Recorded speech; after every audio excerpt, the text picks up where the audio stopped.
nari nkwitabye boss. Siko nembonye ibicaye hariya ntabwo uzi ko uyu munsi turi bujyemo. Nanjye kubikora mu kanya gatoya nuko hari utuntu nari ndimo hari. Nawe usigaye unanirwa. Ya boss unaniranye gute boss? Uzi yuko amafaranga nguha mba nayavuniki. Urabizi neza? Ndabizi boss. Wonyine genda urakora mwana. Ariko usigaye unansuzugura ariko. Ya. Waba undenganyije boss. Wagenda ukore Genda nkora iki boss?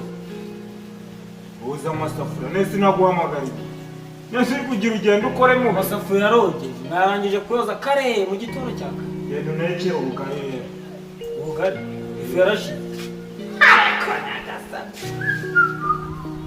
Aho si yambaye kwa Rudoviko usigaye shaho umumera amafu ngewe magaga. Oya boss urabona ukuntu ungana gutyo wagutarari. Kara gafuka kamwe wazanye ni kifu y'ubugari niko wavuga ngo nagahaye wa mu Usigaye unansuzugura. Mbese usigaye ndeba ukabona. Reba ukuntu wazanye ibintu. Boss ni Usigaye nuka ngo ndi igiceri sha. ariko n'ubundi uvuze ko nyurugo yapfuye nakaba ari umwishe. Ese ubundi kati. Mpamvu yo kwegwa nyine dushinga mu bintu. Kamana usigaye uri kucyambura. Boss nose iki cyangwa iki gipano si cya kindi wajugunye hara munsi y'urugo nkahita nyamba. Cyangwa usigaye ndusha fresh. Nukuri.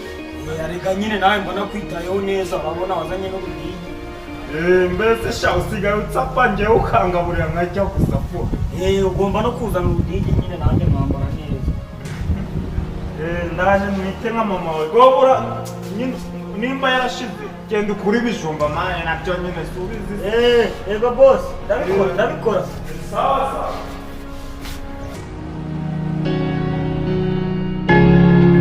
Mwana burabdutunganya nyine ngiye ku kazi nsange twahiye ewana nyine mite ndeba ko naramira igifu. Sawa.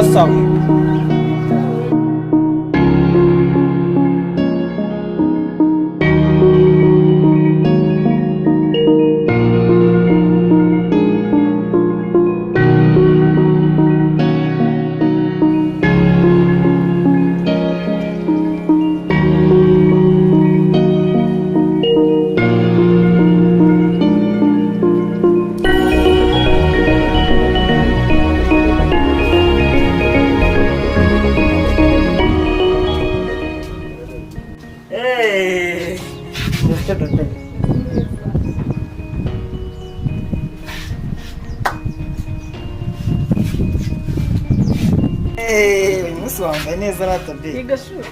Wambaye neza ndumva nakumira wese. Yaba uyu musi kabisa twitembere kabisa. Ngira kubwira. Ngewe ndakwemerera. Yaba we bana we hayirwa ko byaye. Iki ni iki? Cyane.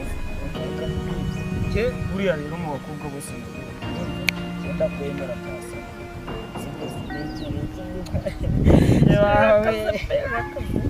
Ariko mana yanjye mbase cyeza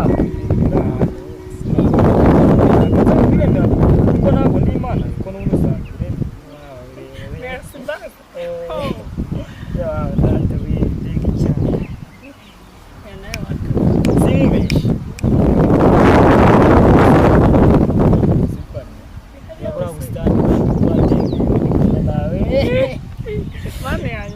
urabona si heza tuzajyana iyo byari sarara urabona harimo ubusitani buteye neza tuzajyana yo wenda ntaryari buriya umukozi anjyanye cyane we ukuntu kizunguza kagenge reka tuzajyana kandi vakansi bashaka ko tuzajyana zayigwa agenda nibikise kandi ko sikade ibintu nakubujije ntabwo ubizi ubwo ngubwo iki mba naje kwirebera icyana cyane nyine mba nyikunda ibintu nibyo ntanabikubujije mayi nanakubwira ati uzunyogereza ubundi kubyanaho uzuwigira ariko ababosi b'ibida nkamwe mwabaye muto reba ukuntu uba urimo urareba ibyo turabivugana tugeze mu rugo. ese mani ya bogisa se ahubwo wayimfuriye enyi ya bogisa ndi nagusigiye ngeze nkufurira bogisa ndi umugore wawe.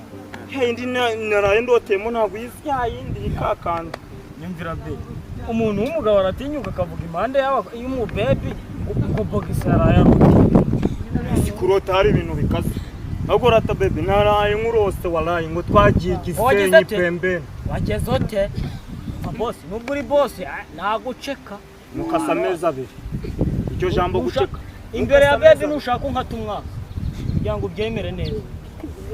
arega bebe nawe aricaye yicaye mu matako ya kadobo. Yesu we ye baba we fendeke none haranyemeje somye ndeho kasomenya ko